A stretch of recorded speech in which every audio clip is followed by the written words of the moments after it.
The Evening at Fáilte Rashkadi Cúilín Media. Welcome back, everyone, to another live weekend review show here on Cúilín Media. And we've got the full cast, and we've got an incredible weekend of Gaelic Games action to run through. 21 county finals. We've had All-Ireland champions like Sarsfields eliminated from the competition. We've had huge teams dumped out like Austin Stacks. A lot to get into, lads. I'm looking forward to it. Liam, I'll come to you first. Big weekend, obviously, in the Leinster Championship. All-Ireland champions Na Fianna just about hung on. Ballyhale Shamrocks obviously reclaiming the Kilkenny Championship. So much getting shook up there as a Kilcormac Colohy man. Some sharks in the tank now, which is bidding for Leinster. Yeah, absolutely. I reckoned before that the game happened that Ballyhale would get the job done, and with about 10-15 minutes ago, I was looking at my father saying, well, I guess we're marking TJ Reid and Owen Cody in a couple of weeks' time. But an absolutely crazy weekend of Gaelic Games. And if you're someone like me who watches all types of different sports, trying to keep up with Arsenal in the Premier League and trying to keep up with your grandmother watching snooker during the day as well and everything like that, it's a bit of a nightmare. But listen, wouldn't want it any other way. And a lot of crazy games over the weekend. Looking forward to delving into them. Absolutely. Aaron, big weekend. Obviously, we had the Dublin Hurling final. Na Fianna shading it against Lucan Sarsfields, and the comments are flooding in already from Pádraig Lennon, from A2, from Jordan Cairns. Guys, they're setting the tone. We have a healthy number watching. If you have any opinions on any games that took place over the weekend or any personal highlights, get involved in the discussion. Let us know what your highlights from the weekend were. Pádraig Lennon here saying Pearse's and Bridget's some game. Have that feeling Pearse has left it behind them, but I think we'll beat Bridget's next Saturday. Pearse's, Bridget's, definitely the best two teams in Connacht. We're getting bantered already, lads. A2 says masterclass predictions as usual, lads. Fuck off. The club championship the hardest championship to predict I have ever seen in my life. But to be fair, I 100% agree with you here on this one, A2. He says also Lucan were robbed. Yeah. I was there. That was not a penalty. But it was given. And look, that's the rub of the green that you need as champions. And Aaron, like in a game like that where you could tell it was going to come down to the wire, sometimes you need that rub of the green. And like, let's be honest, how many dynasties, how many champions have there been that haven't got the odd decision here or there that they can count themselves lucky to get? Na Fianna can count themselves lucky that they got that penalty. Yeah, just is one of them things that sometimes always happens with champions, where they do sort of just find the way and dig deep. And yeah, like it was the penalty decision. Yeah, 100%. It was scandalous, really. Like it was never a penalty. It was really harsh on Lucan. But it wasn't just that. Like I felt like there was a lot of soft frees that were given Na Fianna's way as well towards the end. There was one actually that they took inside the 20-meter line as well at the end when they shouldn't have. So yeah, I think Lucan can feel very aggrieved in regards to being knocked out. I think they will be kicking themselves a little bit at the end for maybe just not seeing that game out. But at the same time, yeah, like you have to obviously look at the decisions as a barometer. Like they lost the game by a point, and yeah, you know, for as good as Na Fianna are, like it definitely was an off day from them. The first half they were very poor. Their shooting was very slack, especially with the wind as well. But they dug deep and look, obviously, yeah, they got the rub of the green, they got the decisions. But they took, you know, they obviously had to score the penalty and they had to score the freeze. And look, they took their opportunities when it presented themselves to them. You know, we saw them against Cúilín a few weeks previously, having to go to extra time and sort of nearly dig that one out as well. So, yeah, the sign of champions. But I think there will be the likes of, you know, the Wexford champions and everything else. Say Martins, like teams will be looking at them and thinking, you know, we do have a chance against them. We do have a chance. They're not completely unbeatable, as maybe what some people, maybe what we would have thought a couple of weeks ago, you know? Yeah, no, there's no question about it. Lucan definitely had them on the ropes at certain stages. Jordan Cairns here, back again. Good to have you back on, Jordan. Says hello, Jordan Cairns here from Castlebar. Stunning comeback from Ballina Stephenites against Westport. Absolutely, we will get on to that in just a moment. Pádraig Lennon has a direct question here for you, Matthew. He says, Matthew, just a quick one, no slagging or anything. Cork to bottle another final next week against the Rovers? Compare this.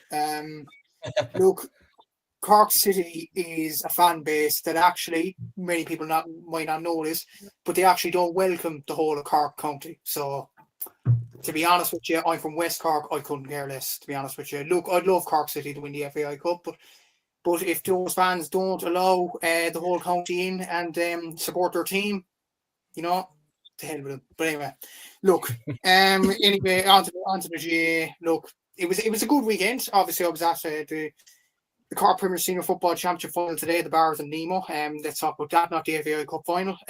Obviously, brilliant win for the Bars. They got the hoodoo over them. Obviously, beating Nemo today, Brian Hayes was absolutely exceptional. Stephen Sherlock was as well as captain for Bars, and it was just a brilliant win for the Bars today, and a lot of trophy droughts or trophy list teams obviously won county championships this weekend. The likes of Lochmacrory, the likes of Madden, even here in Cork, there was a club that ended a 99 county championship year wait. So a lot of wait being over 80 years for Dingle and Kerry as well. So it's absolutely brilliant. And as you mentioned there, Seamus, like the club championship, it is unpredictable as always. And looking forward to getting into it. Yeah, absolutely. A2, it was only banter. It is the notoriously difficult competition to predict. And look, lads, who would have thought that most of the picks wouldn't even get out of the counties? They've been taken out by some big dogs as well. Yeah. And those are the games. I think one of the things that we would say is that for a lot of the favourites, I think, and correct me if you think I'm wrong, but I think in some of the really, really difficult counties to get out of, notoriously, Dublin, Tyrone, Cork, Kerry, there definitely is, I feel, a sense that if you're going to catch them, you catch them early. I feel like with Roscommon, for example, Pearse's best chance of getting caught up until they play maybe Moycullen is if they get caught by Bridget's, or if they get caught by someone in Roscommon. I really think it's going to be really, really difficult. Obviously, Ballina look pretty good as well, but it is very, very difficult to say who is going to get out. And at any stage, anybody can be caught, and it's called the toughest for a reason. G.A. Falava says here, absolute scenes in Healy Park tonight. A sea of black and amber as Lochmacrory beat Trillick. Absolute. That's one of the highlights of the weekend. Lochmacrory winning their first ever Tyrone senior football title as predicted by Matthew. And Aaron, did you predict Lochmacrory as well? Was it me and Liam? I think both me and Matthew went with it, yeah. Yeah, fair play. It was mainly Matthew that led with it, to be fair, and I kind of agreed with him after he put together a good point. Did I say that I was regretting my prediction to some degree? Maybe does that buy me some goodwill? Liam Toland here, we'll give this a mention as well, lads. Big wins for Ireland, obviously winning in the Camogie and the Hurling against Scotland in the Hurling / Shinty combined, and that was, obviously a big win for Ireland there. Interestingly enough, Darren McCarthy went off injured. Hopefully it's nothing too serious. Obviously, that hopefully it doesn't impact on his preparations going forward for college and county in 2026. Gavin says extremely tight game between Bridges and Pearse is being replayed next week. GA Flav says 3 of the 5 Donaghy brothers from Lochmacrory had a ball against Trillick. And I certainly did. And let's jump right into the games, lads. We're going to go in chronological order. We're going to go through Saturday's games, and then we're going to go in to Sunday's games as well. And Matthew, once again, fair play to you, getting the list all together. We're going to start off right at the beginning on Saturday's list. The Galway Senior Football Championship final. Moycullen 117, Salthill Knocknacarra 115. Moycullen win their first Galway title since 2022. And interestingly, they're in a bit of a golden era. 3 titles and 6 championship seasons. This is the golden years for Moycullen. Unbelievable stuff. Liam, I'll come to you first for this one. Yeah, really ending heartbreak after losing the last 2 county finals to Corofin is really some going from them, to be honest with you. And holding off a comeback themselves, really, winning the football championship is absolutely unbelievable. It was an unbelievable start from them. I couldn't really believe the scoreline when I read it at halftime last night, because I was watching the Dublin Hurling final, but I was keeping up to date with the Galway final, and just seeing the score at halftime, I was like, that can't be right. And nothing against Moycullen, but I just thought Salthill, surely they put up a better fight than this, but then you'd obviously think maybe there was a wind or something like that. But yeah, no, they had an unbelievable start. Sean Kelly getting the goal after 30 seconds, really setting them up really, really nicely, leading 1-11 to 1-6 at half time. They were really on fire in the first half. And it's you got to give credit as well, though, to Peter Cook. He's recently, I think I read that he's just recently back from the US, and he managed to come off the bench and hit 4 points, 2 2-pointers, and yeah, he really was on fire for the Moycullen attack. You could really tell in this game that John Maher was missing. As captain, it really could have done with him, to be honest with you. But look, they had obviously Robert Finnerty, who finished with, I think he finished with a goal and 7, so he still had a really strong performance in him. Matthew Thompson, Cathal Sweeney led the charge for them in the second half, but Desi Keneally finished with 6 points. He had a fantastic second half, especially helping his side over the line, and Sean Kelly sealing the win in injury time. It's a fantastic victory for them. They lost the last 2 finals, like I mentioned, but to come back and still have that hunger, still have that fight, and take down a Salt Hill Knocknacarra team that have a large majority of not just like the Galway senior football forward line, but a forward line that every other team in the country would only dream of. It's a fantastic achievement for them, and I'm going to tell you something, that they're going to take some beating in the Connacht Championship. They will not be an easy team to take down. But congratulations to them. Commiserations to Salt Hill Knocknacarra. Their wait for a championship goes on.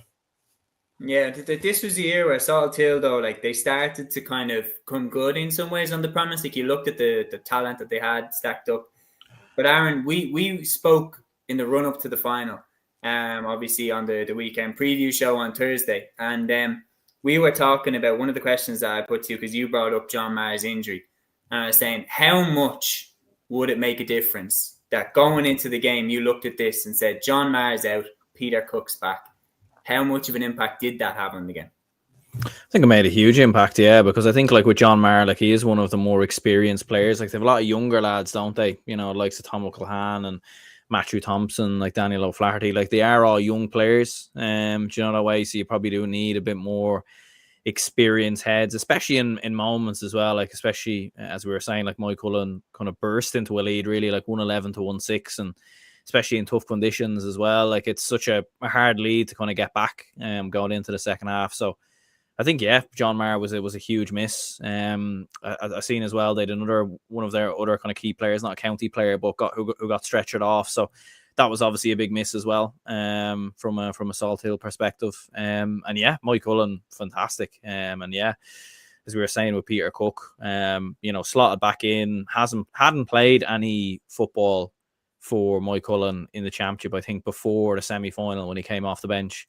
And he comes off and he's just like he's never been away, and plays incredible. And then the same again in this final, comes off the bench and makes a huge impact from a Moycullen perspective. And massive win. I've seen they paid a tribute at full time as well to Don Connellan as well, who passed away. It was in charge of their 2 previous county titles as well. So that was obviously a touching tribute from their perspective. And look, they're, what's that 3 county titles now in 5 years. So look, they're one of the top dogs in Galway. There's no question about it. And I know a lot of people will look at Bridget's or Pierce's as probably, whoever comes through that as maybe the favourites, but don't sleep on Moycullen. I think they could do it on Connacht this year. They're in a very nice position because they've won the Galway Championship, yet I still believe that whoever wins the Pierce's Bridget's game will still be put forward by many people as the favourites. Matthew, going forward, how far do you see Moycullen going? There, I look at Moycullen's team. You have Peter Cook there, you have Desi Keneally, you obviously have Sean Kelly there, Paul Kelly. Like you do have some very good players there. Galway clubs notoriously do very well in the Connacht Championship. To be honest with you, I think it'll be between them and the winners of Bridget's and Pierce's for Connacht. I obviously don't mean any disrespect to Bandna Stephenites, but the Mayo clubs haven't done so well in the Connacht Championship over the last few years. And you get to a stage where you don't trust them that often. You look at Leitrim Gales, Shamrock Gales, Northland the Shamrocks. I don't think they'll pose much of a threat. So you have probably them 3 teams if you count Pierce's and Bridget's in there. Moycullen did win the Galway the Connacht Championship a few years ago. They played in Croke Park against Watty Grimes, again I remember, and competed very, very well against them. So I think they could actually provide a shock here or there. I haven't had time to look at the draw there, but if Moycullen and Bridget's Pierce are on separate side of the draw, I would expect them to reach the final against each other. But if they're on the same side of the draw, that could be a tasty semi-final there as well. So I think it'll be one of them 3 sides to win it. If Moycullen do win the Connacht Championship, they'll face the Ulster champions in the semi-finals, which You could face a Kilcoo there, maybe even a Loch McCrory from Tyrone, possibly even a Madden or somebody like that, Naomh Connell. So that would still be a tough game. But judging by Mike Cullen's experience in the All-Ireland over the last few years, I think they still would have a great chance of going after even an All-Ireland title. And you look at the sides that have dropped like flies, like Trillick are gone, Kilmacud Crokes, Coola, Dr. Crokes, Coolera Strandhill, all of these clubs, then all of them are gone now. And Mike Cullen, over the last couple of years, would have reached All-Ireland semi-finals, and they're still in it. Like off the top of my head, like Kieran's O'Reilly's are gone as well. Like I'm looking at the All-Ireland Championship at the moment. Like Mike Cullen have reached the All-Ireland semi-final in the last 3 seasons, and are one of the clubs that have done so. They're still left in this year's championship, so you still can't write them off with the experience that they do have in the championship and the players that they have at their disposal as well, and how well Galway clubs have done over the last few years. So they definitely have a chance. Yeah, they absolutely do. There's no question about it. This club championship has just been nuts. Like, you're reeling off all the teams that are gone there, Matthew. It's just shaping up to be as open as it was in previous seasons.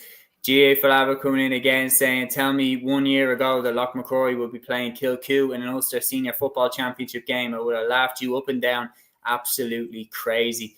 And then Gavin saying, much compared Monaghan to Sunderland earlier in the year in the way that they might struggle to get up, but they did this year, ironically. And Sunderland are flying, but poor old Salt Hill not as lucky. G.A. Falava disagreeing, Aaron, with yourself here, saying 2 weeks ago, crazy to say Errigal and Trillick was the bigger semi-final. Carrickmore, Loch McCrory, Parish Derby went to the replay. I think just not bigger in terms of this, but I would have agreed with what you said, to be honest, Aaron, because just based off the fact that Errigal and Trillick were the last 2 champions, that's what I would have looked at initially a few weeks ago. But obviously, in hindsight, Loch McCrory, are the coming champions there, but having seen the Tyrone Championship over the last 20 years, I wouldn't be putting any money on them to go back to back. And that's not, but I've learned my lesson this year with Errigal Kieran. Nobody seems to go back to back in Tyrone at all. Twice the game in Pomeroy and Sunday on Friday. No, for next time. Gavin says, I wouldn't sleep on Leitrim Gales either. The semi-final, the Fermanagh brothers playing really well. That's one of the under-the-radar transfers going on right now. Galway and Sligo clubs play each other, then Leitrim Gales in the semi. The other is Ballina against the London club, and the Roscommon winners then in the semi-final. So Roscommon and Galway clubs lined up on other sides of the draw. So that means that we could have Moy Cullen versus Pearce's or Bridget's at the final, which I think is the most likely outcome out of that. I think that's, I don't think any of you lads would disagree. But if there's one club to upset it, it is Ballina Stephenites. And that is who we're going to move on to next. But just first of all, massive congratulations to Moy Cullen, and a lovely touch there at the end to, dedicate the win to Canellan. And obviously wish them the best of luck going forward in the championship. One of their stiffest rivals could be Ballina Stephenites. Ballina beating Westport in the Mayo Senior Football Championship final after a replay, after a tremendous comeback. Aaron, they really, really did this one the hard way. Yeah, it was incredible, really. To be 10 points down with 10 minutes to go, you could never have imagined that Ballina would come back in the way that they did to score 2-6 and, completely flip the game around. But it probably is maybe a reflection of where Gaelic football is at right now, especially with these new rules. A game can switch so quickly with 2-pointers. It can change the momentum so quickly. And it's very much what happened. Evan Regan, I think, got one of the goals. He kicked a couple of 2-pointers as well. And they just turned the tide completely, Ballina Stephenites. And Westport went from absolutely cruising, really, and playing the game of their lives to completely falling apart. Obviously I haven't seen the game, I didn't get to see it, so I'll be very curious to see where it went wrong, and I would be curious to know. I know Jordan, who often comments, is a big Mayo supporter, so I don't know if he was watching the game or anything like that. Maybe he could let us know kind of where it went wrong for Westport, because to be 10 points up with 10 minutes to go, devastating stuff, obviously, from a Westport perspective. But look, there's no getting away from it. Ballina are the top dogs in Mayo. 3 finals in a row now that they've won. I know obviously they drew the kind of the opening game, but 3 championships in a row that they've won. So huge for them. And the big question is now is they have good players there, as we've said before, and Pádraig O'Hara and a few others, Conal Dawson and, Evan Regan, these lads, like, I think it's about time now that we've seen a Mayo club push on for Connacht. They've had a couple of embarrassing results over the last couple of years, Mayo club, so like they really need to kind of kick on now and push, because I think they have the capabilities definitely to do it. Whether they actually go and win it, I'm not sure, but look, I think they need to kind of push on. There's no question about that. Absolutely. Like, there's no question about it. They have the talent to do it. But no question about it. This one will be sweet because of the position that they're in. 10 points down with 10 minutes to go. Like, this is one of the sweet ones. This is one of the ones where you're in the bar having a few pints after thinking, how on earth did we manage to pull that one out of the bag? And equally, it will be a very, very tough one for Westport to lose because how did they throw it away? But now Ballina are into the Connacht Championship. They will go under the radar because a lot of people will be fancying Moy Cullen or whoever comes out of the Pearses Bridget's game to go on and win Connacht. But Liam, how far can this Ballina side go? Well, when you look at the draw, like was mentioned there, they're taking on North London Shamrocks in the quarterfinals, and no disrespect to them, North London forever.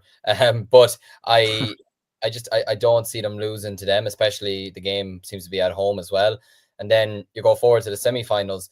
I mean, look, Pearses or Bridges away from home in a semi-final is extremely, extremely tough. But like I agree completely with what Aaron said there. If Mayo clubs are going to be starting taken seriously in Connacht, they're going to have to win a big game like this, and maybe Ballina Stephenites can do that. I mean, I cannot believe Westport have thrown this one away. Like, how do you be 114 to 7 points up with 10 minutes to go and lose the game by a point? It's absolutely remarkable. But look, if there is a team, could you give a mention as well? I was just going to say, could you please give a mention to the hero for Ballina, Evan Regan, going down the home stretch? Talk about clutch. How good was Evan Regan going down the home stretch?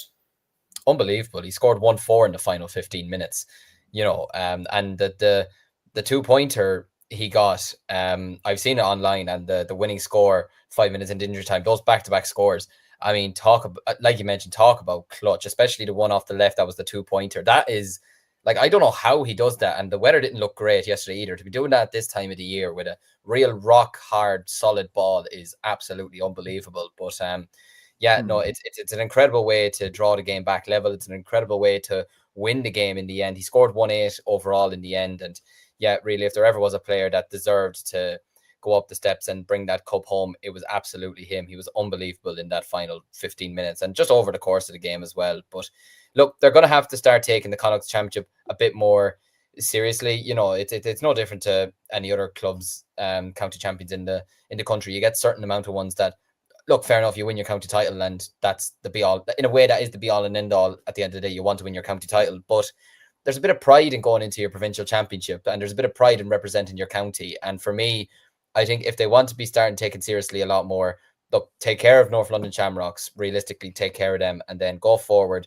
and absolutely take the game to Pearses or Bridget's, no matter who it is, and just see what happens. Because at the end of the day, having your club teams impress in their provincial championships, for me, it can only make your county team better in the future as well. Yeah, no doubt about it. And we were talking, Matthew, how many times have we had the discussion before Cúilín Media existed back in the day? But how many times did we have the conversation about Mayo? And one of the main things that was holding them back was their lack of a left-footed kicker coming in off the arc, the way that Clifford is for Mayo, for Kerry. What an alternate timeline that would be. But the way that, they didn't have the same left-footed kickers that other counties have. Evan Regan's form, could he be the answer? Absolutely. The thing is about Evan Regan, I remember in a league game in the past, actually, I think it might have been against Dublin, he got a horrendous injury, and that knocked him back for 6 in intercounty level, literally. He didn't play intercounty much for Mayo after that. He still continued very well for Ballina Stephenites in the club championship. He's been their main player, he's been their captain, their leader, their inspiration, obviously, as Ian mentioned, their clutch player. So I can't see any reason why he won't get called back into the Mayo panel. I still think he's pretty young as well. I don't think he's even 30 yet. I might be wrong on that now, but I think he's still pretty young, maybe. So yeah, he'd be he'd be a decent kind of option for Mayo. And as you mentioned there, like not just the left-footed kicker kind of thing, but the two-pointed effort kind of thing as well.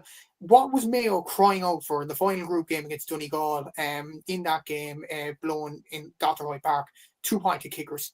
They kicked a few in the Connacht final, but I think even looking at averages in terms of two-pointed scores per county, Mayo had by far the lowest out of any county. I think themselves and Dublin had the lowest, and those are the two counties that definitely need two-pointed kickers. And it's so frustrating from a Mayo point of view.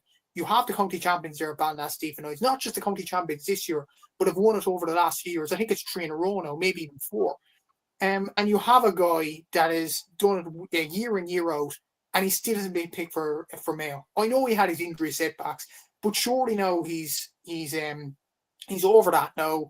You would imagine his fitness will start to build up as time has gone on as well, as he's become more of a main player for Ballinasloe Steve Knights as well. You would imagine he has to get back in the Mayo panel. If he doesn't get back in the Mayo panel next year, if lads like Evan Regan, Frank Urban, these guys are not given chances next season, you'd have to question where are Mayo going, honestly. I know there's a new management in next year with Andy Moore, but what Andy needs to do next year, say to Evan Regan, right, you're going to start first 2 rounds of the league. You're going to start. And let's see where it goes in the first few rounds. Okay, the league might be all and end all for Andy Moore's mind in terms of staying up at Division 1. But when you look at it, actually, Mayo went down in 2020 and then beat Dublin in 2021 and got a few good years after that under James Horan, got a few good results as well. So maybe going down wouldn't be such a bad thing for Mayo. I'm not saying it go down on purpose, but I'm saying try out a few lads in the league, see what they're made of. You can't go with try to test it each and every year and expect a different outcome. Like, it's going to be the same outcome if Mayo have these players from last season. So I'm saying from a Mayo point of view, they need these players like the Evan Regans and the likes of Frank Irwins, for example. Frank Irwin was absolutely outstanding for Mayo during the league. And then, for some reason, he doesn't start the championship. So something needs to be done with Mayo. Okay, keep Ryan O'Donoghue in the team. He scores the vast majority of the scores. But you need Regan, you need Frank Irwin, you need these type of players to step it on now for Mayo, to improve them as a county as well. Because if they don't bring them on, you have the likes of Galway there, maybe even Roscommon with new management next season. They could bypass Mayo very, very quickly in Connacht. So I think it's a make or break kind of league campaign for Andy Moore, not in terms of results, but in terms of blooding new players. And blood the likes of Evan Regan for a start. I definitely think with Andy Moore, that's a project out of Mayo, and there's no question about it that in the last 2 years they've still had the good performance in them, the odd one where they get a surprise victory or a surprise draw, but I haven't thought of them as being front runners for the All Ireland potentially as I have in previous years. Like up until 2022, I would have always gone in saying, I think the Mayo are right there, but in the last 2 years, I haven't thought that, that they've been in the front running conversation the way that they would have thought before that. So sometimes I agree with you, Matthew. Sometimes you need to take a step backwards to take 2 steps forward. And Mayo need to maybe risk that they're going to lose a few games in order to then put together a winning formula. And the players that they have coming through, the likes of Kobe McDonald and stuff they need to get those lads into the team and build for the future. And with a coach like Andy Moore, who I think will be around for a while, they have a lot that they can go with there. So we have a few comments in here very relevant to the Mayo Championship. J.F. Lava says Ballina to win Connacht, Ballyboden to win Leinster, Dingle to win Munster and Kilcoo to win Ulster. Jordan, who was at the Mayo final, says Lee Keegan a big loss. Pádraig O'Hora was targeted. I was at the game. Westport lost. Owen McLaughlin was a very big turning point. And am I not mistaken, lads? I've seen Fionn McDonough's name down with Mike Cullen. Is that the Fionn McDonough that plays for Mayo? Or it played for Mayo? Because maybe a different one. Okay.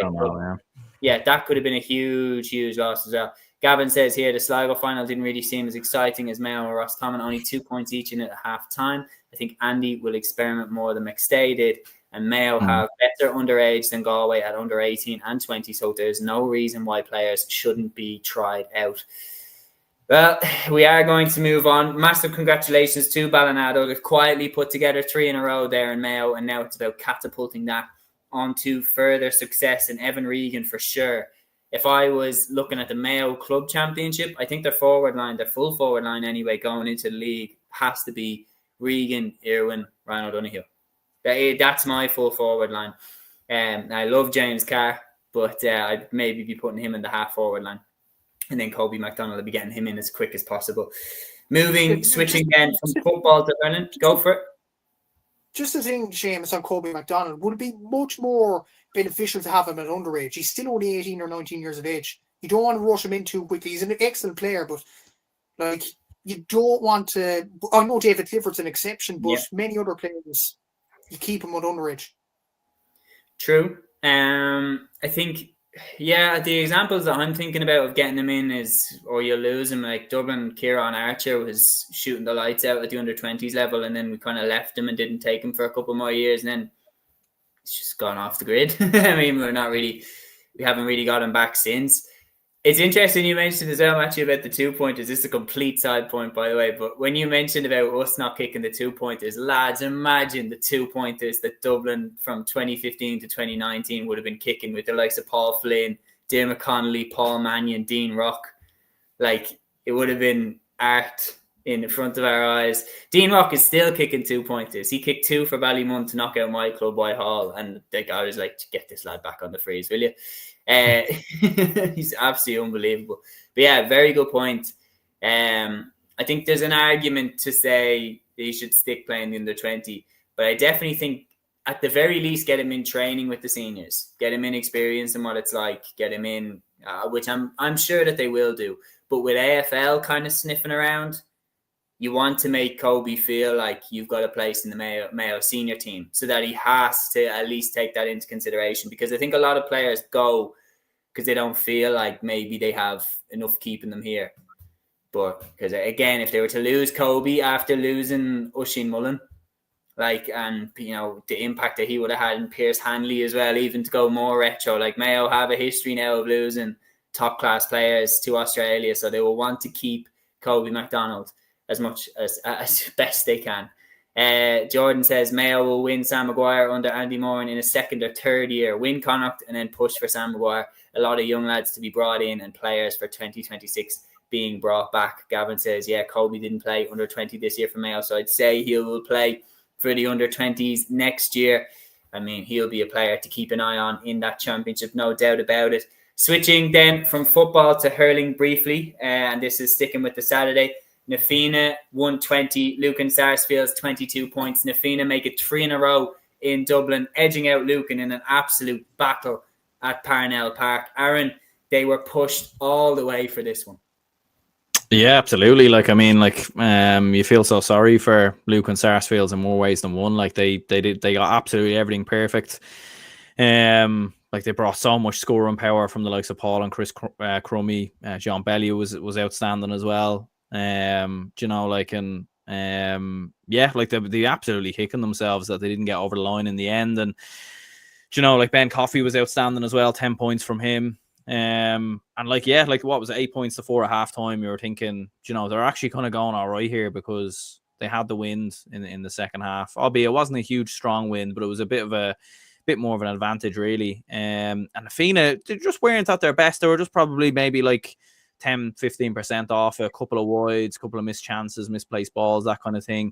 And Lucan just grew and grew into the game. And I think the longer the game went on, the more that they felt that, they had the opportunity and they had the chance to, go and cause the shock. And they were getting so many scores across the board from the likes of Colin Walsh, Cathal Kennedy, Donald Flannery, all getting on the score sheet as well.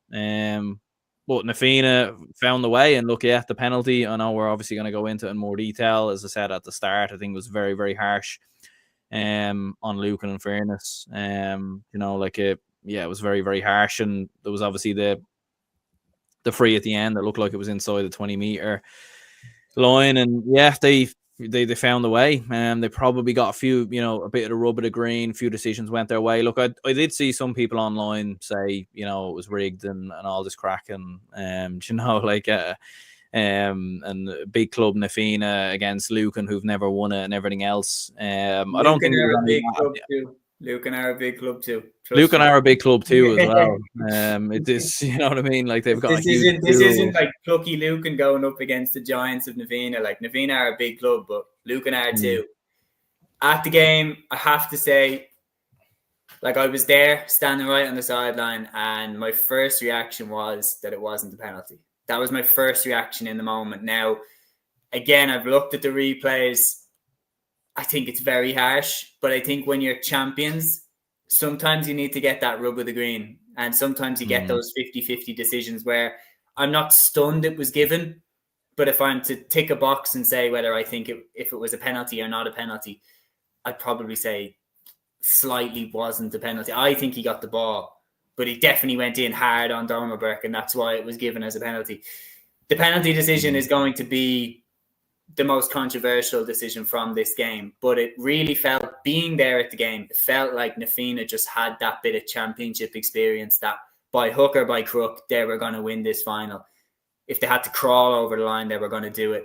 The penalty decision was controversial, but the bottom line is they found a way to win. And once they went on that last attack, which led to Sean Curry's point, I just had no doubt that they were going to get a shot away. And if it fell to the right person, they were going to get it. And they've so much talent in that forward line that in that last play, Lucan had so many players that they had to watch, so many players that they had to close down. Don't let it get to Donald Burke, Colin Curry.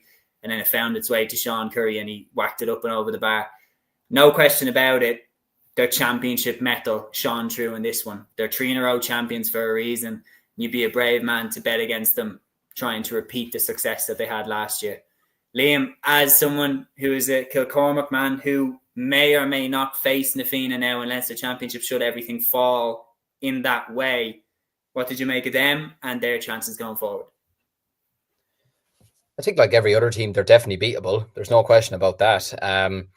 And look, you got to give them credit. You know, they were on the way down the last couple of minutes. Lucan Sarsfields, I thought they had them towards the end, to be honest with you. Like you mentioned there, Ben Coffey, Charlie Keher were absolutely outstanding. The Crummies, you know, you got to feel for them, you know, falling to their knees at the end. It was absolute heartbreak for them.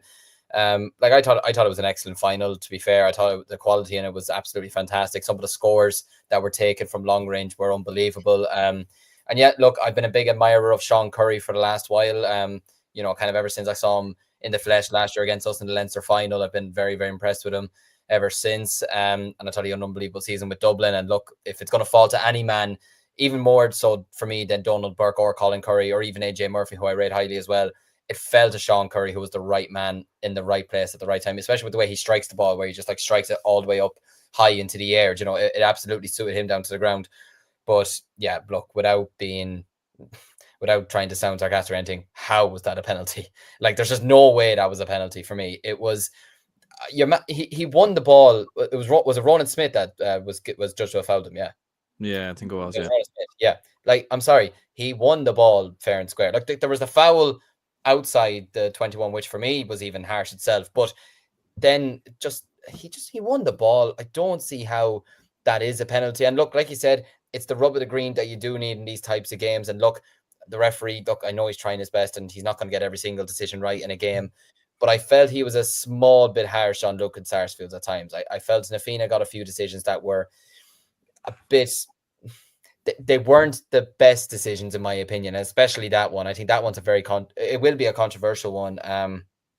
For me, he wins the ball cleanly. I don't think it's a penalty at all. And ultimately now, Lucan Sarsfields will be looking back in this now, thinking that it's cost him a first title, unfortunately. But yeah, look, credit to Nafina, 3 in a row. It's an unbelievable achievement. And in terms of going forward in Leinster, look, they'll have it tough. They'll absolutely have it tough. They have to go down to St. Martin's, who we'll mention later on. They have to go down to St. Martin's in Wexford, which will not be easy. And then you're facing the winners, potentially, if you get over that, of Mountain Leinster Rangers or Naas, which again will not be a simple task. And then you're potentially looking at either at Ballyhale Shamrocks or a Kilcormac Cloughie or one of the Laois or Westmeath champions in a Leinster final. So they'll have it tough again to defend it, but are they capable of it? Absolutely. Oh, for sure. Like, but the Leinster Championship, just when you're reeling it off there, it's going to be something else, man. And Ballyhale Shamrocks, unfortunately for Nafina, unfortunately for everybody else in the Leinster Championship, Ballyhale are wide awake. Like the way that they put O'Loughlin Gales away in the Kilkenny final, they are wide awake. And Aaron, I'd say you feel pretty confident about that Ballyhale All-Ireland prediction right in this moment. We are going to speed up a little bit because I'm seeing it as 40 minutes on the clock, and we have a lot to get through, boys. So I'm going to start dishing out responsibilities to lead the discussion for county finals. And then if anyone wants to add to that discussion, we will obviously, take every final as it comes. But for games that aren't the finals, we will just be moving swiftly and giving them a shout out, though, no doubt, to try and get the episode done inside the hour and a half. So next one up, Fermanagh Senior Football Championship final replay. Obviously a replay was required here, but Gales Bleak have made it back-to-back titles in Fermanagh, beating Derry Harps by a goal and 12 to a goal and 9. Matthew, I'll come to you for this one. It required a replay, but Gales have quietly now put 2 titles back-to-back in Fermanagh. Yeah, brilliant win for Gales Bleak, considering I thought in the original game, they kind of lost their chance being open man for most of the game and not putting Derry Harps away. But they did in this game. They were 194 points up. Ulton Kellam was brilliant. He got a 2-pointer right at the stroke at half time to put them in a commanding position. And it seemed like they had the win to score below on that there. They were 194 points up. Derry made a good comeback in the second half, to be fair, led by the likes of Gary McKenna, Lee Jones getting a goal as well to make it interesting. Rory Smith getting a brilliant 2-pointer as well. But then Gales got the second win. They got over the line after that, and it was a brilliant win in fairness. And they got over the line. Aegon Kellam getting the late point to seal the game. Ulton Kellam got 1-3 in this game, and she was absolutely brilliant for Gales Bleak, and he will definitely be a main man in their quarter-final against Kings Court Stars in the Ulster Championship. But then you'd imagine if they beat Kings Court Stars, they'll face Kilcoo or Loch Macquarie in the Ulster semi-final. So you'd imagine that will bring it into their championship there. But against Kings Court, I know Kings Court have the likes of Jordan Morris, the beat star and all that, but they wouldn't go into that game fearing them at all. The Cavan champions haven't done so well in the Ulster Championship over the last few years. So beating a side like Derry Harps, I think Gales will definitely fancy their chance. So congratulations to all involved there. Yeah, and there's no doubt, I'd say Declan Bonner was on the blower to Ulton Kellam as soon as that game was over. Get yourself down to training with Fermanagh again, because his return could be absolutely vital. Looking then at the rest of the games, but the last final that took place on the Saturday in football was the Laois Senior Football Championship final replay. Liam, I'll come to you for this one. Port Arlington won 7, Courtwood 7 points. A real battle of a game, but Port Arlington, from what I'm gathering, because I haven't got the chance to watch it yet, but reading reports and stuff like that, the sense is again, similar to Nafina, Lucan, is Port Arlington's just their championship mettle experience of getting over the line in Laois finals came to the fore. Yeah, I think first of all, it definitely wasn't as good of a game as last week's one, the game 2 weeks ago. It was very much winter football. Not a lot of big scoring or anything like that. And you got to feel for Courtwood, because after 5 minutes they were 4 points to no score up, and they scored more in the first 5 minutes than they did in the remainder of the game, which is absolutely mental, to be honest with you. But yeah, look, you got to give it to Port Arlington. It was only 4 at half time. It was a very, very hard watch, I'm not going to lie to you. But then look, they got the goal. They got the goal in the second half through a Colin Murphy penalty. And look, at this time of the year in football, well, just at the time of the year in general, a goal is absolutely crucial to your side. And look, Courtwood, unfortunately for them, they just couldn't crawl it back enough in time. And yeah, Port Arlington, they managed to get over the line. They're champions once again, and fair play to them, really. Pat Rowe knows how to get his side over the line. They haven't been spectacular in this championship season, but they're champions, so they won't give one solitary crap about it, to be honest with you.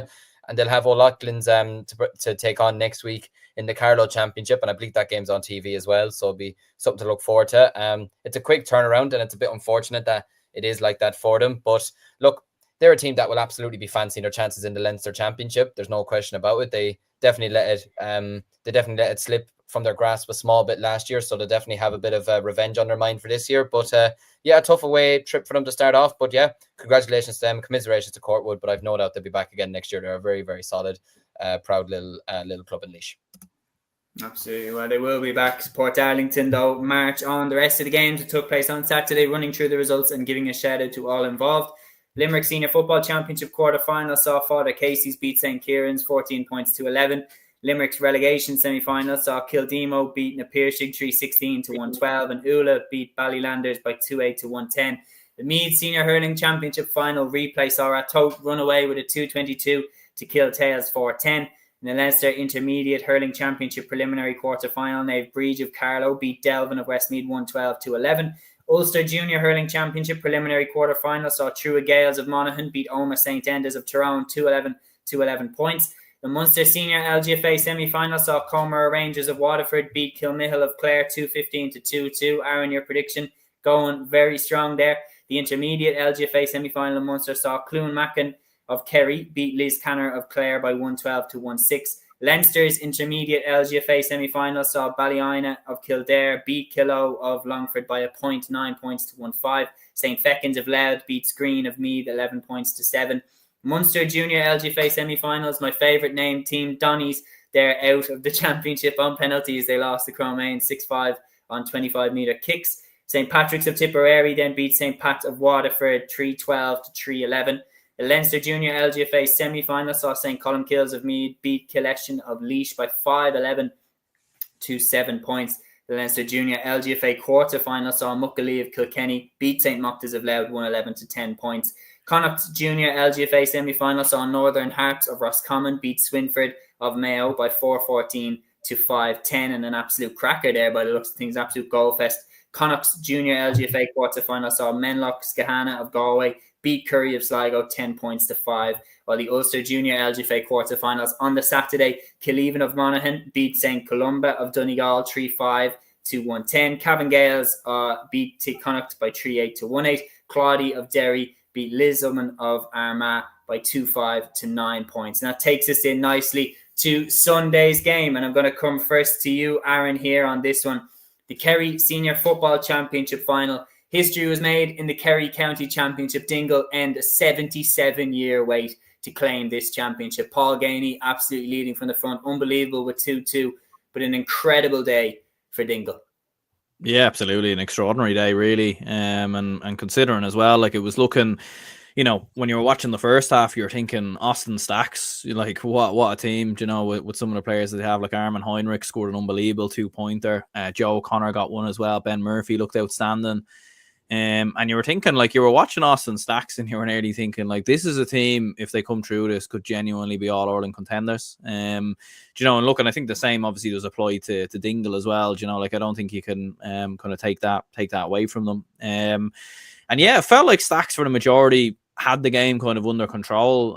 They obviously get themselves a huge kind of penalty from Cian Purcell, and that kind of put Stacks kind of on their way a little bit, but no, fair play to Dingle, an incredible kind of turnaround. Paul Gainey, I've mentioned on previous shows, I think he's one of the most underrated Kerry footballers of all time in terms of when you think of the Kerry legends and the Kerry greats, and I know David Clifford will be, you know, he's in the mix, he's there already, but if you look at former players, you know, you have your Kieran Donaghys and, you know, your Maurice Brosnans and Paul Galvins and all these kind of legends of Kerry football, Colm Cooper and everything else. And Paul Gainey probably doesn't get put in that kind of bracket, you know, to a certain extent.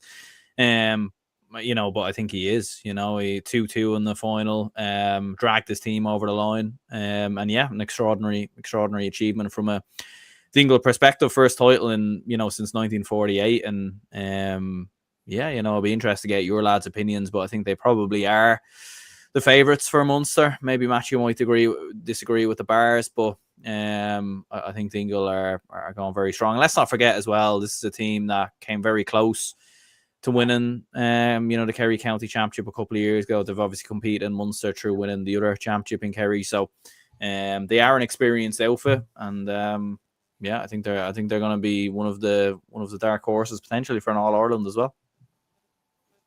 Take it away, Matthew. Yeah, I before I go now, lads, because obviously I do have to leave this stream, but I will disagree with Aaron. The Bars for Munster. The Bars got a good win today over Nemo. It's just about getting over that mental block. But for Dingle, look, it was a fantastic achievement, and considering they were out behind for most of the game, Austin Stacks are a very good side, as I've mentioned in previous weeks. But Dingle, fair play to them. First county championship in a very, very long time for them. And I'd agree with Aaron. Paul Gainey, underrated player. Dylan Gainey as well, absolutely superb. The two Thomas Sullivans, Tom Normal and Tom Leo, absolutely brilliant players. And if you have Mark O'Connor in your team, you definitely have a chance. for Munster. But yeah, brilliant win for Dingle to get over Stacks, who were intermediate last year. So to play as well as they did and to get to the Kerry final, it's a fantastic achievement for them. Playing without the likes of Dylan Casey this year because he was travelling for most of the season. So look, brilliant achievement for Dingle to get over the line. Stacks had a brilliant season, but it wasn't to beat for them. But brilliant win for Dingle. But one thing I will say before leaving you lads, the bars for Munster. Well put. Unfortunately, What about Newcastle West? Come on now. Who knows? Yeah, unfortunately, Matthew, you won't be with us. St. Finbarrs against Nemo. That's a game that we're coming to in a few. Yeah, but we'll try to do you proud with that prediction there. Yeah, we'll bring up some comments here. Adon says Dingle hadn't won in 77 years. Liam Sheehy saying Paul proving he is still the number one Gainey. Still think the Bars will beat them. On a side note, Ben Murphy, big loss for Kerry football. He is absolutely a big loss for Kerry football. Matthew, if you have 90 seconds, could we get your opinion on the Cork final? You were there. Obviously, St. Finbarrs coming out on top against Nemo, 114 to 113. The video that you took, obviously, at the game, captured the drama there, going down the final few moments, just being in the stands. What was it like? Yeah, it was a good game, right? St. Finbarrs just got over the line. Cúilín Murray got the last minute point to win it for the Bars, and Nemo nearly won at the end. It was just a brilliant game. Obviously, brilliant football on show in the first half in particular. The second half, I think both sides kind of got nervous, but the Bars definitely got over the line in the end. And I said it during the week, it was just a kind of a mental block for St. Finbarrs. And they got over the line against their city rivals. It was a fantastic win for them. And they'll go into Munster now very, very confident, I think. I think it was just about getting over Cork for the Bars. A few years ago, obviously, they beat Stacks in that game in Thurles. They took Kilcoot extra time, so they are a seasoned outfit. And I think I read the Irish Examiner there. The new rules actually suit St. Finbarrs. Stephen Sherlock got a 2-pointer from outside the 45 from a free, which was absolutely remarkable. Brian Hayes got a 2-pointer as well as scoring a crucial goal early stage in the second half as well. And they beat Nemo despite Nemo making a great comeback. Conor Harkin scoring his brilliant 2-pointer to level it. And obviously Cúilín Murray coming off the bench to get that score. And when you have that ilk player to come onto the pitch, it is brilliant for St. Finbarrs to move into Munster. But look, I think the Bars and Munster look at the draw. I think they probably will meet each other in the Munster final. At this stage, are probably aged to the Bars at this present moment in time, but Dingle are a very good side. Should be a very good Munster championship in the next few weeks, but a fantastic win for St. Finbarrs, especially to get over their rivals like that as well. For Nemo, it's their third final loss in a row, which is very, very unusual. I don't think that's ever happened. So, look, Nemo, that'll hurt for them, no doubt about it. But glory to the Bars, fair play to them, and congratulations to everybody involved there. Great for the likes of Stephen Sherlock and Ian Maguire, who have given so much to Cork football over the years, and they will have a Munster campaign now. Absolutely. So well put, Matthew, and thank you for jumping on for the 53 minutes with us, even though you were pressed for time. Enjoy your evening, man. We'll crack on with the pod. So the next game we're going to jump onto here, our good pal Peter here in the comments. He's jumped into the live comments here. Peter says, hey lads, Lucan were robbed. Dick Turpin strikes again. At least he wore a mask though, Peter. Was at the Kilkenny final. O'Loughlin's fell badly away in the second half. But Liam, you'll be delighted to hear this. A take from Peter. He says, Tinkle Cormac can take Shamrocks. Very, very interesting here. Nice. So he's taking us on nicely to the Kilkenny Senior Hurling Championship final. Ballyhale Shamrocks 118, O'Loughlin Gales 12 points. Ballyhale send out a real statement to everybody in the country, beating O'Loughlin Gales the way that they did, beating the team that they had fallen to in previous years, beating them as comfortably as they did. I mean, you'd be a brave man to go against Ballyhale Shamrocks now, because they're like that type of team that the further they go along, and now that they're at this stage, it's like they're a shark. And once they smell blood, once they smell the potential All-Ireland Club Championship, you'd be a brave man to go against them. But was it just that O'Loughlin Gales were no match for them? All I'm saying is bring it on. Don't care. Bring it on, because I would love nothing more than to knock them out after them beating us in 2014. But look, that's a story for another day. But no, look, watching this game closely, because we were going to have to play the winners of this in a couple of weeks' time. I said it I was watching our seniors training on Friday night, and I said it to people around me. I said Ballyhale will win this game. I just have a sneaky feeling they will. And my God, they were. First half, it was very, very even, 8 points each. If anything, I thought maybe O'Loughlin's maybe were slightly better in the first half. They had a bit of a better opening to the game. But once Ballyhale Shamrocks got a hold of them, my God, they never let go. They were absolutely unbelievable in that second half. Like Ballyhale had a lot of poor shooting in the first half. I think they had 8 wides in the opening 20-25 minutes, which is insane considering the forward line that they have. Like Owen Cody was really struggling for shooting in the first half. But once they came out in the second half, the goal, I mean, look, it was a real scrappy goal that Owen Cody got because it was just really bad defending, which you wouldn't associate with O'Loughlin Gales considering the backs that they have, which to be fair to them, Mikey Butler got one fantastic point in the first half. Jordan Malloy got the opening score of the game, and he's a player that I rate very, very highly. Obviously, you have Paddy Deegan and Hugh Lawler in there as well. But yeah, look, when Owen Cody got that goal, Ballyhale started to really, really kick on from there. And I mean, I'm not being funny. When you're giving TJ Reid and Richie Reid all the time in the world to shoot and all the space in the world to take shots from like 60 yards out, you're just asking for trouble. You're actually being asked to be bet. So look, that's one thing we're gonna have to be wary of the next day. Look, whoever takes up TJ Reid for us the next day, I don't know. That's up to Declan Laffin and the lads to decide on.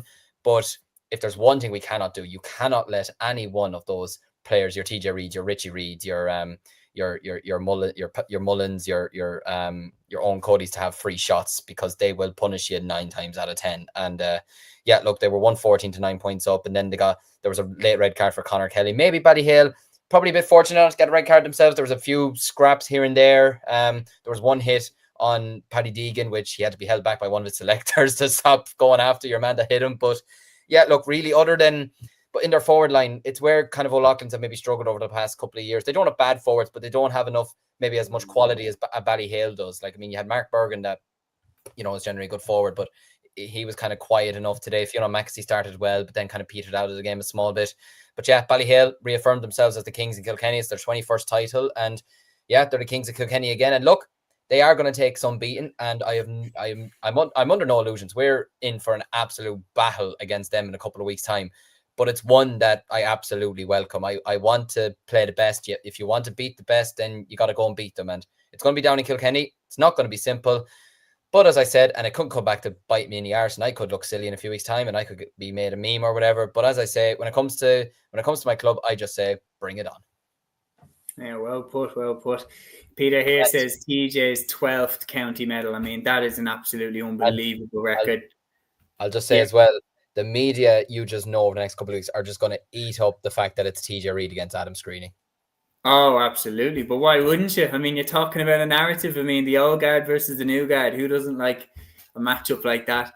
Paddy Mullen was very, very lucky to stay on the field. Peter says here, O'Loughlin's half-forward line were very poor.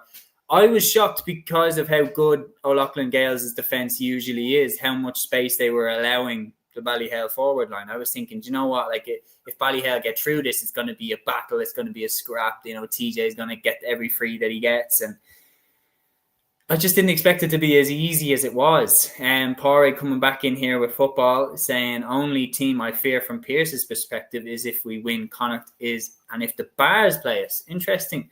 Pádraig saying the only team fears. So you don't fear a Kilcoo or Ballyhale? Very, very interesting. But anyway, jumping back into the games, Ballyhale, obviously Kilkenny champions again. Massive congratulations to them. And you'd be a brave man to go against them now that they're at this stage. The Tipperary Senior Hurling Championship Final. Aaron, I'll come to you next for this. Lockmore Castleiney 222, Nina Era Og 122. Lockmore again, out of this crop of players across football and hurling.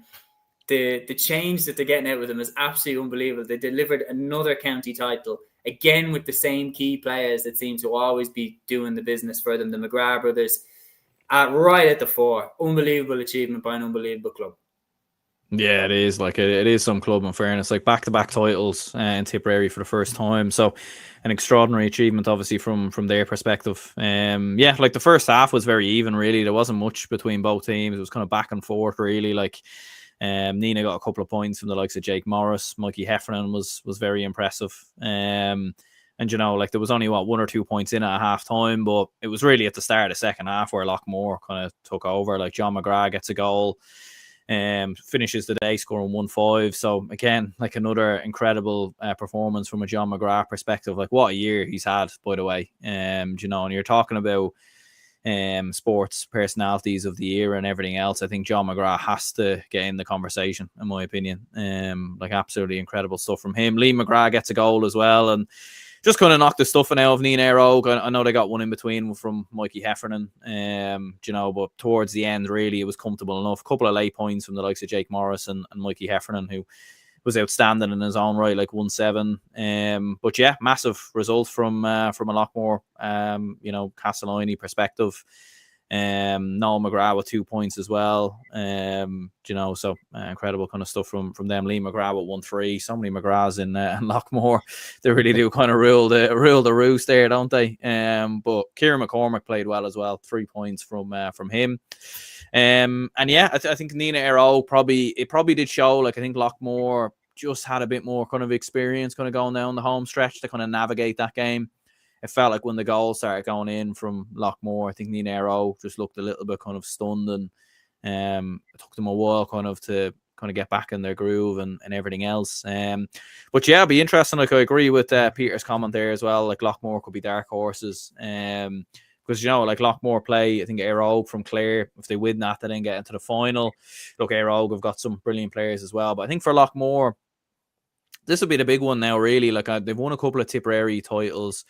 I think they might have won Munster in the past, maybe 10, 15 years ago or something like that, if my memory serves me right. But this is the big one kind of now. Can they go and push for Munster? Can they get over the line in Munster? Obviously, there will be big teams there. Whoever they play in the final, whether it's Ballygunner or whether it's SARS and the Piershig, it's going to be tough. There's no question about that. But how can they kind of push on even that bit more now? Because I know that's what them players like John McGrath, Noel McGrath, that's what they'll want now. They'll be eyeing up that All Ireland. So, but yeah, incredible result really, and yeah, just incredible club.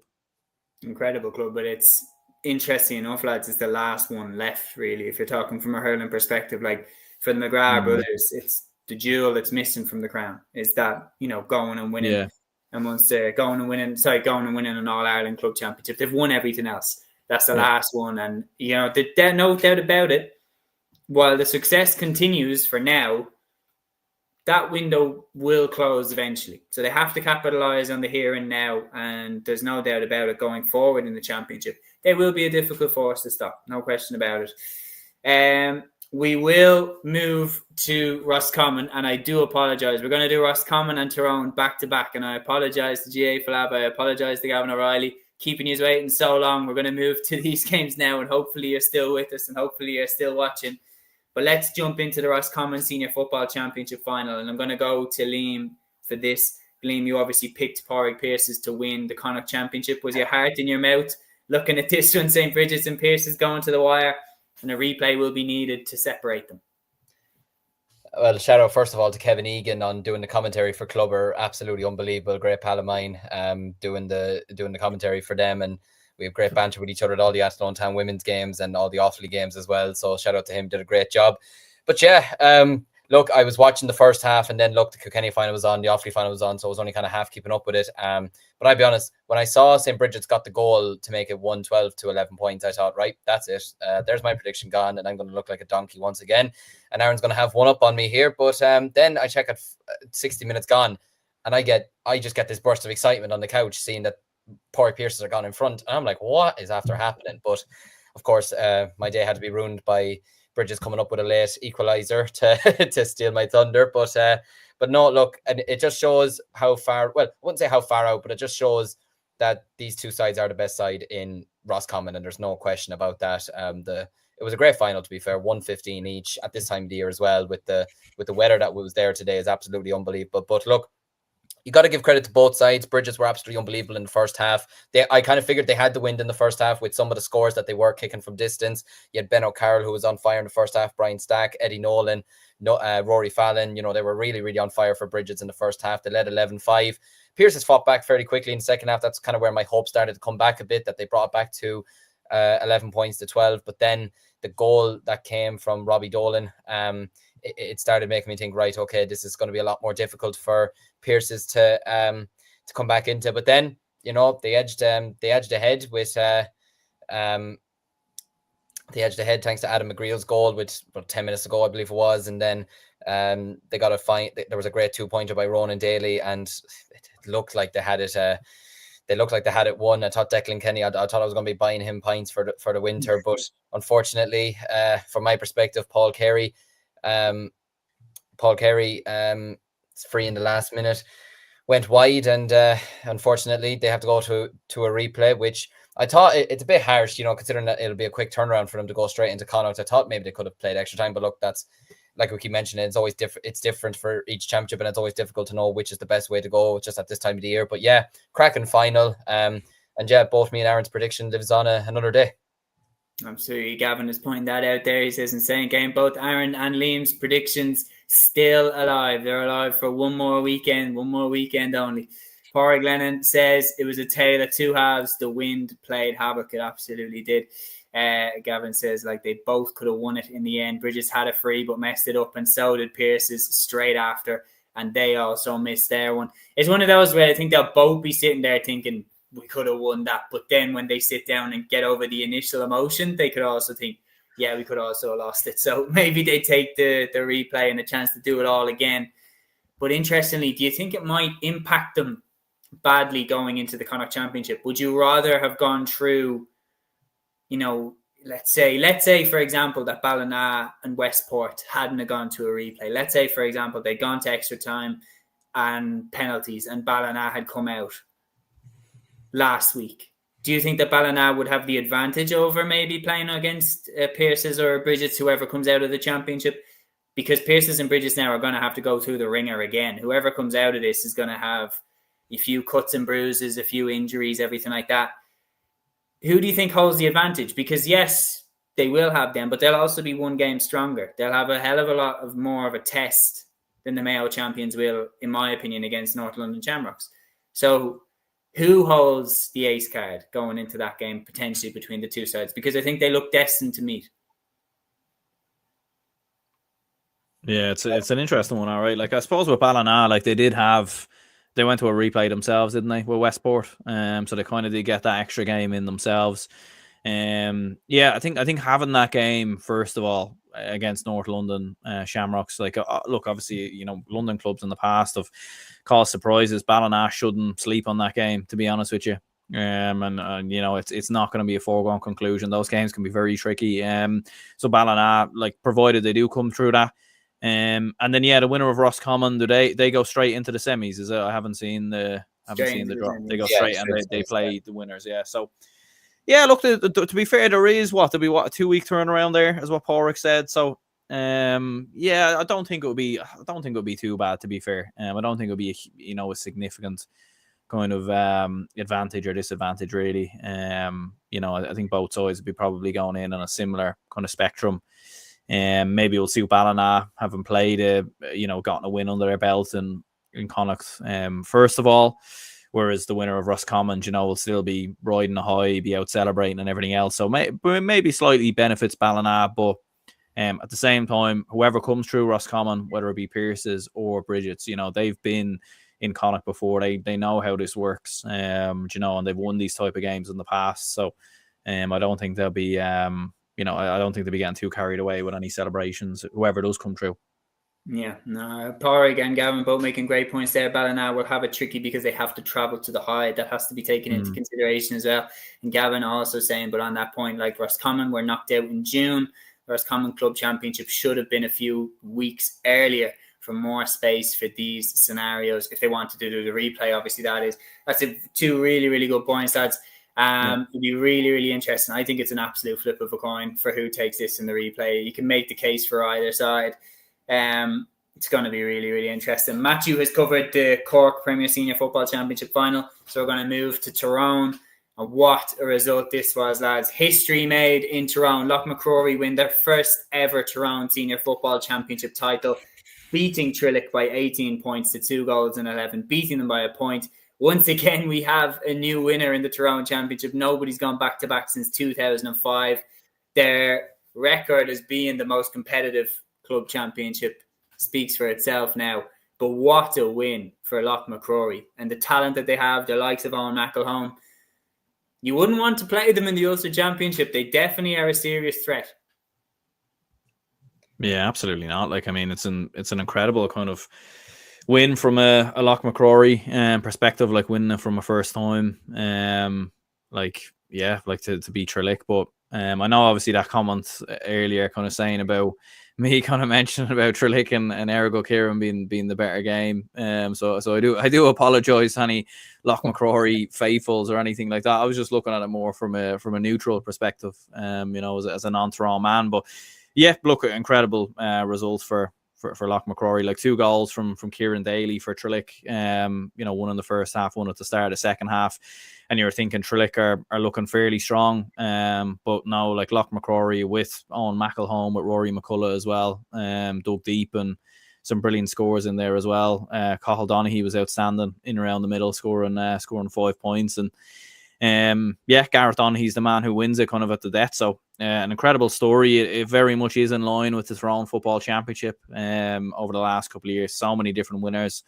You can think of 4 or 5, maybe 6 or 7 different winners like off the top of your head that instantly go into your mind. And there's probably a few others we're not even thinking about there. So an incredible achievement for them. I think they play Kilcoo next as well, which is an interesting one because it's kind of nearly, it's similar in some ways to Ballyhale against Kilcormac in the sense that you have one team with a lot of young players, a team that, all right, Kilcormac, to be fair, have won 3 in a row in Offaly and have played in Leinster, so they have a bit of experience there. But, Kilcoo, much like Ballyhale, have the way of winning these games. They've won these games. They know how to kind of get through these matches. But it's one of them things. Can Loch McCrory upset the odds a little bit? I don't think it's impossible, to be honest with you. I think Kilcoo, I know what they did last year, but I think they are beatable, to be honest with you. I don't think they're, I think that we've seen in the last couple of years you can get at them. And I think there could potentially be a shock on the cards there, possibly. But look, we'll cover that obviously when it comes around. But yeah, incredible achievement from their perspective, and yeah, some celebrations are ongoing, I'm sure, tonight. Absolutely, and I'd say that Donaghy won't have to buy a pint for the rest of his life in Loch McCrory after the winner. Absolutely sensational stuff. And going into that game against Kilcoo, I give them a great chance because Kilcoo definitely hold the mystique, due to their exploits in the Down Championship and the Ulster Championship and then their All-Ireland, obviously with Mickey Moran at the helm a few years ago. However, they have lost their grip on the Ulster Championship. They have been uprooted by the likes of Glen, by the likes of Ergo Kieran. Therefore, Loch McCrory have nothing to lose in this game. They can go for it, give it a lash. They've already won the Tyrone Championship. It's already been an amazing year. And they have such a young team with the likes of McCullough and McElhone that if they lose this game, nobody's saying, all right, that's it for Loch McCrory.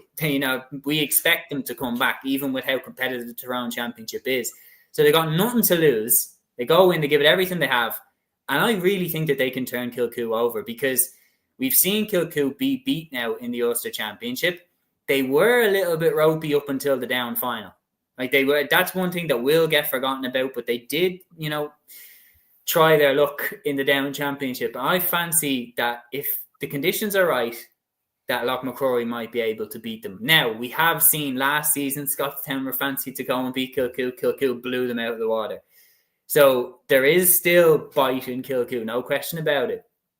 But I just think Loch McCrory could actually have enough to beat them. It'd be really, really interesting to see how it unfolds. Loch McCrory's coach is former Donegal coach Luke Barrett. Very interesting.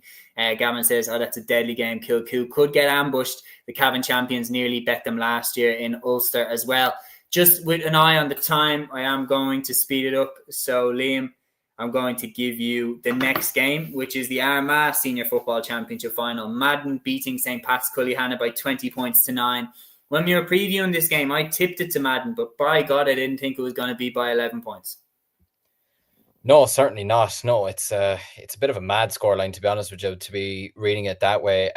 Just to even give a quick thought on the previous game that we were talking about, for me, Owen McElhone is going to be the best footballer in the country for the next 10, 11, 12 years, or especially Tyrone's best footballer. I think he's unbelievable. Holy shit. I think he's very, very talented, to be honest with you. I'm just putting it out there. I think he's unbelievable, but I'll digress. Anyways, David Clifford has left the chat. Huh? David Clifford has left the chat. Oh, I forgot about him. No, I think he's going to be unbelievable. He's going to be the best footballer in Ulster. I'll leave it at that. But in terms of this game, yeah, an unbelievable win for Madden. 20 points to 9 is an annihilation in a football final. That is unbelievable. And yeah, look, despite Cúilíne's history of dramatic comebacks, there was no repeat of that this time. Madden's midfield, from what I've read, was very, very dominant. They were tactically disciplined, and they were very, very sharp shooting as well. Darren McMullen and Conor Grimley finished with 8 points. They were absolutely unbelievable. Cúilín, they started the second half kind of brightly enough, but Madden weathered the storm, and it was just an unbelievable performance from them overall. To win it in this fashion is absolutely fantastic. I'm delighted for them. It's nice to see a new team emerging out of Armagh. Look, we know the history of Crossmaglen Rangers and what they've done for Armagh football and just football in general over the last number of years. But it's nice to see a new team emerging out of them. And look, absolutely, you wouldn't be writing them off in terms of going after an Ulster title either. It's a very, very open Ulster championship, and any team that comes out of Armagh is going to be a tough side. So yeah, look, congratulations to Madden. Fair play to them. It's a tough day for Cúilín, but I've no doubt they'll be back again next year. Yeah, no, they certainly will be. Looking at it, Jesus, that's how we let ourselves get here. I think that's fully my fault, given I'm presenting this episode, but we still have a lot of games to get through. So what we're going to start doing is we're going to start doubling up on the games. So Aaron, I'm going to give you the following two games. The Wexford Senior Hurling Championship Final, which saw St. Martin's beat Rathnure St. Anne's by 2-14 to 16 points. And the Monaghan Senior Football Championship Final, which saw Scottstown edge out Inniskeen by 22 points to 17 after extra time. Big wins there, St. Martin's and Scottstown remaining the champions of their respective counties. Yeah, 100%. Big result, obviously, from a St. Martin's perspective. I think they win the Wexford Championship last year as well.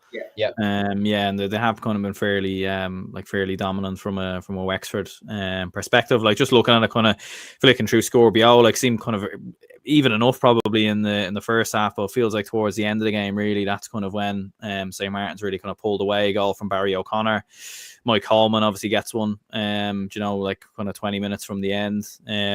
Big results from a St. Martin's perspective to get over the line and win that game. Jack O'Connor with 5 points as well. And I do agree with what Liam was saying as well. I think going up against Nafina at home as well, that's Nafina will be massive favourites for that game. There's no question about that.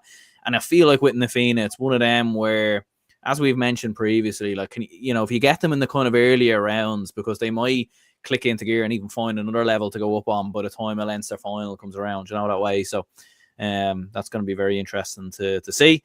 And then, from a Scottstown perspective against Inniskeen, this was an interesting one. It finishes a 5-point win for Scottstown, but it actually went to extra time. So there was nearly an almighty shock here towards the end of the game. Scottstown with a couple of points towards the end, just about kind of dragging them to extra time with points from Conor McCarthy and Shane Carey. So kind of incredible stuff to see there. And in the end, Scottstown kind of pull away in extra time. Couple of big 2-pointers from the likes of Conor McCarthy as well. So almost a shock on the cards, but maybe a shock kind of avoided in this one. Jack McCarron with 4 points, Shane Carey with 4 as well, Tommy Mallon with 7, Rory Began himself scoring 2 points as well. So huge perspective, huge win from a Scottstown point of view. And they're another team as well that are in the conversation for Ulster. I know, as we said, what happened to them against Kilcoo last year, but they're going to be in the conversation this year. There's no question. Yeah, definitely. And the addition of Jack McCarron a couple of years ago gave them that outlet up front that they had been lacking for a few years. Peter coming in with a very, very interesting take here. I fancy Martins to take Nafina. Obviously, Nafina shaded a very close contest against Martins in Parnell Park last year. I wonder, are Martins lining that one up in their brain and keeping it fresh and saying that they need to settle the score? It'll be really, really interesting to see how it plays out. Liam, your 2 games, 2 Leinster games, 2 county finals. The Westmeath Senior Football Championship final saw the Downs beat Coralstown Kinnegad by 4-12 to 115, while in Louth, Dave Morchine beat Newtown Blues by a goal and 18 to a goal and 11. Yeah, the Downs came into this final as favourites, and it's understandable why. They've been absolutely unbelievable throughout the Westmeath Championship this season. I gave Coruscant Kinnegad a chance. I think they're a very, very good side. They're coached really, really well by Jack Cooney. And it would have been nice to have seen them ending their wait for a title. I think in 1996, the last time they won the title. And unfortunately for them, the wait is going on, which is unfortunate for them. But listen, they can still take pride out of the season. And they never gave up either. They were down kind of badly enough in the game. They were a goal and 8 to 2 points down at one stage, and they were 1-9 to 1-3 down at the break. And they really didn't see themselves coming back into it too much. But listen, great credit to them. They pulled it back. And, with a couple of minutes ago, it was 3-12 to 115, nothing in it at that stage. But then Jonathan Lynham, I should say. Jordan Lynham is one of my good friends in Tullamore. Jonathan Lynham, his late goal sealed the win for the Downs. And yeah, it's their first title since 2022. They got to the Leinster final 3 years ago. They have to face Tullamore now, who we'll get onto in a minute, in the Leinster quarter final in Mullingar, which would be a tasty enough encounter. And if they were to get over that, then, they'd be welcoming the winners of Ballyboden, St. Enda's, and I think, is it the Wicklow champions they face or someone like that? I'm not quite sure off the top of my head at the moment, but you'd imagine it'd probably be Ballyboden. And Jesus, you'd fancy them against them. When you've got players in your team like Luke Loughlin and Dean Egerton and Jonathan Lynham, you've got an absolutely great chance. So look, commiserations to Coruscant Kinnegad. They're a good, really, really good team, but their wait goes on for the title once again. But for the Downs, it's an 11th Westmeath title, so congratulations to them. And in terms of Loud, Nave Martin beating Newtown Blues 118 to a goal and 11. Probably not as close maybe as you'd have hoped. It seems like, judging here by Scorpio as well, that kind of a few minutes into the second half, especially by the 45th minute of the game, that it was pretty much game settled from their perspective. I mean, when you have Sam Mulroy in your team who's finishing with a goal and 4 points, and Tom Gray finished with 4 points at full forward, you're going to go a long way. So big win for Nave Martins, big win for them. And again, look, we saw it last year, St. Mary's RD getting to the Leinster final from a Loud perspective, and obviously Loud won the Leinster Championship this year, so Loud football is in a really good place. And it's a very wide open Leinster football championship, much like the Hurling, in my opinion, I think, and an Ulster football championship. So I think we're in for a very, very interesting provincial championship in Leinster football. And I'm going to bat it back to you for one more, because I didn't scroll down that extra little centimetre, which is a clue that we're coming up on an hour and a half. But the Offaly Senior Football Championship final was right below those two. Tullamore, 19 points for Ban 112. Coming into the game, we knew it was going to be tight. Tullamore shaded a late comeback, and they snatched it away from Furban right at the death. Yeah, they really shouldn't have, to be honest with you. My heart goes out to Furban, really. They got a goal. Dara Flynn got a big goal with a couple of minutes to go, and I literally thought that was the end of Tullamore. I thought that was the title for Furban, their first title in 6 years. I thought they were going to do it, but then cometh the hour, cometh the man. Harry Plunkett coming up with a couple of 2-pointers in the last couple of minutes. I think, did he get 3 or he got 2 anyways? I can't remember if he got 3 or 2, but he got a couple of them towards the end. And despite Furban pressing to get a goal towards the end, David Nally was pushing, Cian Johnson was pushing, Oisín Kelly, just everyone was going for a goal to try and salvage a win or salvage a draw. And unfortunately for them, it just didn't come off. But look, you got to give great credit to Tullamore. They just know how to get over the line in these games. And it's their first time since 1926 that they've done 3 in a row in Offaly. It's an unbelievable achievement from them. And look, they'll have no fear going up against the Downs either.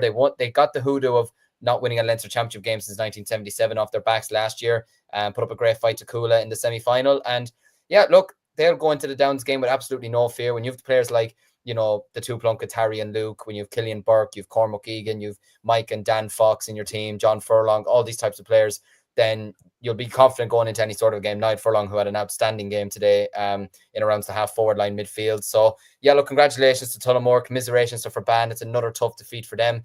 How a lot of those players are still going at this time of the year with the hurling they've done with Belmont this year as well, I just don't know. They're a credit to their club and everybody. But Tullamore to Downs in a quarter-final. Going to be an interesting watch.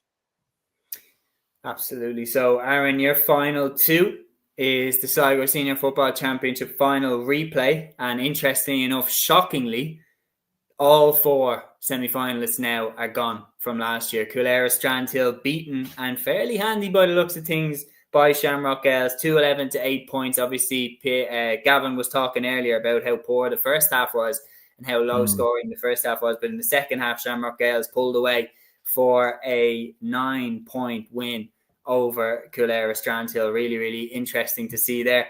while then the Down Senior Hurling Championship final, St. Pat's Portaferry beat Ballygalget by 224 to 213. So they now insert themselves into the final four in Ulster alongside the likes of Slough-Neil and, of course, St. John's and the Donegal champions too, which has slipped my mind. I do apologise because we are creeping up on Satanta, I think. What? Satanta, I think. Satanta, yeah, you're right. But the Down Senior Hurling Championship, St. Pat's Portaferry enter into that final four in Ulster. And you look at last season, how close they pushed Slough-Neil. I was really, really impressed with them. You know, beating Ballygalget by 11 points in the county final. I mean, obviously they mean business. Yeah, 100%. Huge win from their perspective. But yeah, taking them back to Shamrock Ales and Cúilín Strand Hill, kind of first of all. Yeah, it was crazy. Like 2 points apiece at half time. You'd wonder what on earth was going on there. Like, I'd love to hear from any fans who were maybe at that game. Was it conditions or what was it? Do you know, like, even looking at it as well, like only 2 points scored by Cúilín Strand Hill until the 47th minute, when Noel Murphy scored a 2-pointer, and like even their next one after that was in injury time. So it was a 2-pointer. Yeah. So like, bizarre, like technically looking at it here, they had 4 scores in the opening. You know, they had 5 scores in the entirety of the game because Noel Murphy scored 3 2-pointers. You know, like, so like absolutely bizarre kind of stuff there. Yeah, 2 points apiece at half time. Was it conditions on the West?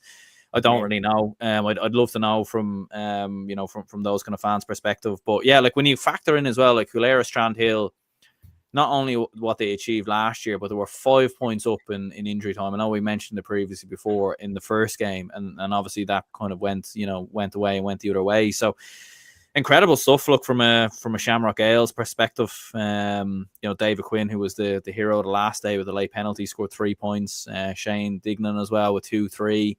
I'm not too sure in terms of Shamrock Ales. Is this their first county title, or certainly their first one in a long time anyway? But it looks of things there. So extraordinary achievement from their perspective. And yeah, all 4 semi-finalists from last year all gone.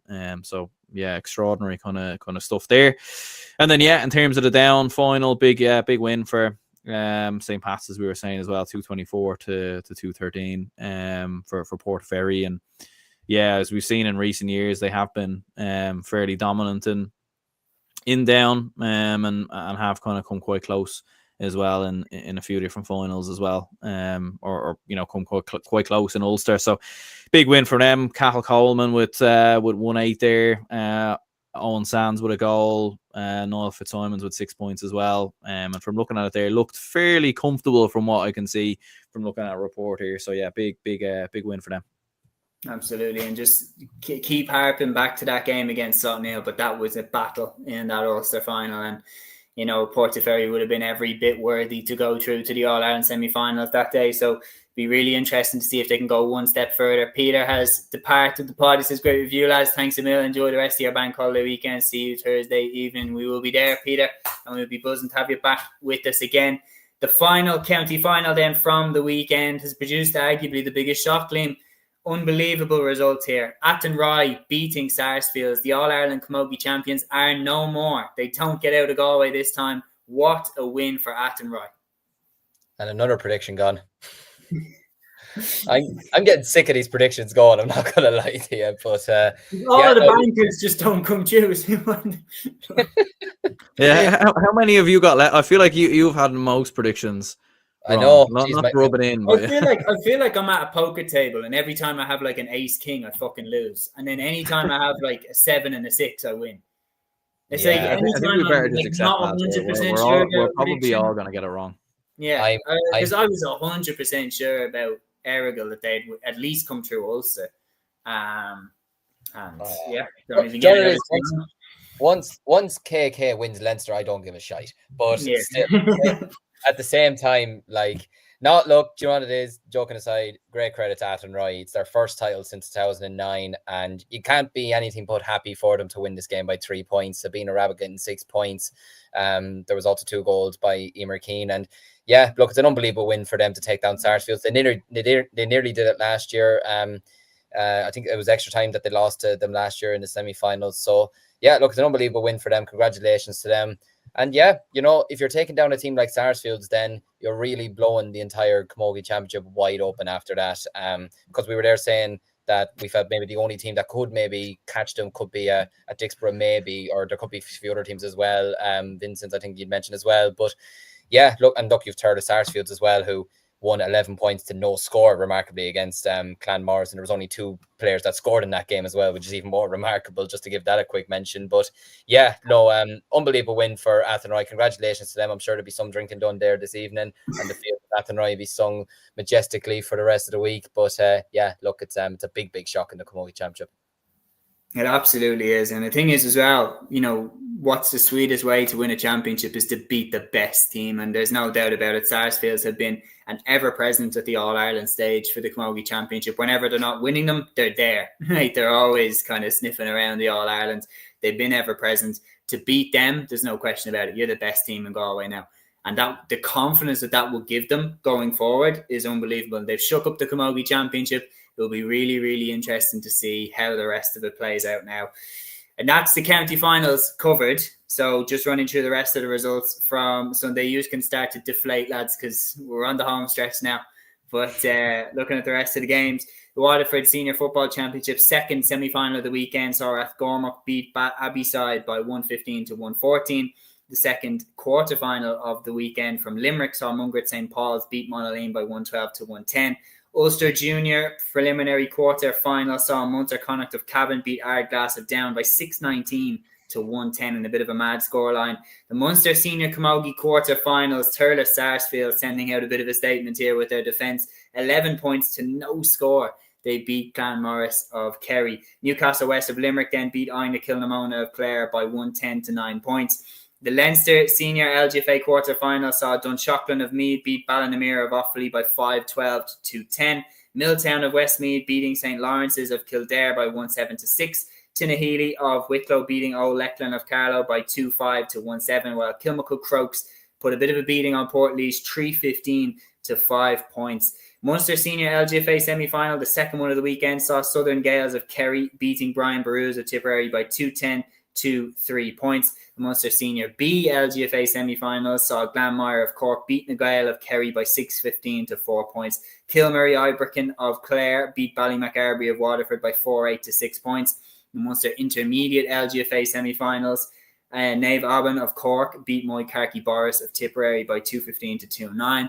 Connacht Intermediate LGFA semi-final on the Sunday saw St. Barry's of Roscommon beat Coolare Strandhill of Sligo by 1-9 to 6 points. In the Connacht Intermediate LGFA quarter-final saw Clare Morris of Mayo beat Drumkerrin of Leitrim by 3-18 to a goal and 3. Unbelievably, we have more in the comments. How on earth does Matthew do this, lads? The last one, Ulster Intermediate LGFA quarter-final saw St. Bridget O'Neill's of Monaghan beat Irehan of Tyrone by 5-10 to 1-9. Owen Rua of Derry beat Clonagale of Armagh by 1-6 to 8 points. Knockbride of Cavan beat Fanad of Donegal by 1-8 to 4. Lisnackey Emmets of Fermanagh beat Con McGee's of Armagh by 3-14 to 3-6. While one more Ulster Junior LGFA quarter-final saw Drumra Sarsfields beat Devonish St. Mary's by 1-9 to 2 points. Victory there for the Tyrone side. And that is it for another weekend review show. As Peter plugged earlier in the comments, we will be back on Thursday with another weekend preview show ahead of some more club championship action next weekend, which we cannot wait for. That episode will be live at 8 p.m. We hope to see you all there. Thank you so much to anybody who tuned in over the course of the episode. Thank you especially to anybody who dropped the comment and got involved in the discussion, helped to make it a really, really enjoyable episode. That's another one in the books. Enjoy the rest of your bank holiday weekend. And until Thursday's episode, Torah. Instinct.